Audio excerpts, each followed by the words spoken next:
The Land Before Time and The Big Freeze are owned by Universal Studios. The trivia and goofs in this video are by LBT Wikia. This is the first film in the series to be presented in high definition format, which has been used since then. Robert Gollum, who voiced Mr. Thicknose in this film, was famous for his role as Rafiki in the Disney film The Lion King, and Eli Vance from the popular 2004 video game Half-Life 2. This movie marks the second time Spike ever speaks. He shouts "Mama" when he falls into the water.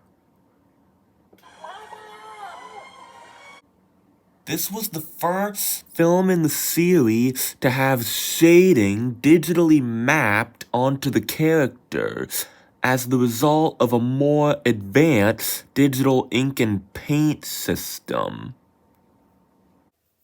This is one of only a few sequels in which the animators follow the classic sharp-tooth design from the original movie. In Mr. Thicknose's flashback, one of the children he is talking to is a triceratops, with a color scheme almost identical to Tria's. It could be possible that Mr. Thicknose also taught Tria when she was younger, and this likely foreshadows her becoming a reoccurring character and her appearance in the later sequels. This is the fourth film in which Ducky cries. The other three are the original, The Great Valley Adventure, and The Mysterious Island.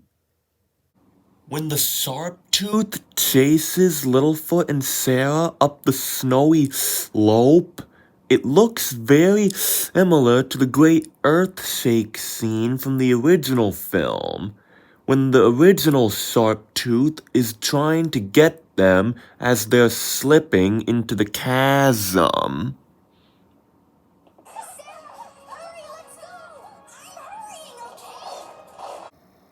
Ducky and Spike's mom tells Tippy's mom that there were no other Spike-tails in the Great Valley when she took Spike in as her own.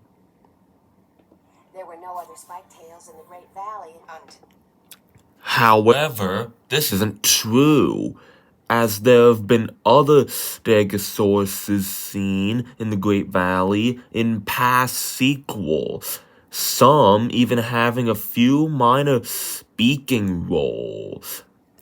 What she probably meant to say was that there were none at the time, but some arrived later on.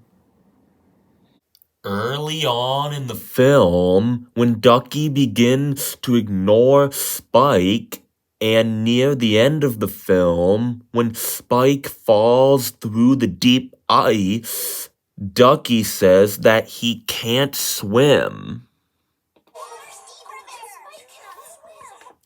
Sure enough, when he falls through the deep ice, he quickly sinks.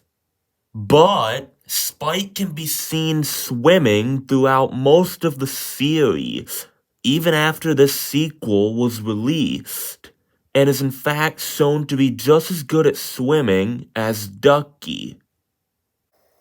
When Tippy's mom says she'll bring Spike back from his first visit to the Spike-tail herd before the bright circle leaves the sky, the weather is overcast, and the sun is not visible through the clouds.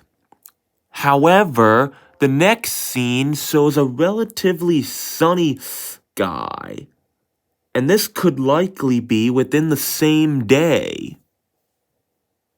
During the night of the big snowstorm, Ducky is seen sleeping with 4 of her siblings.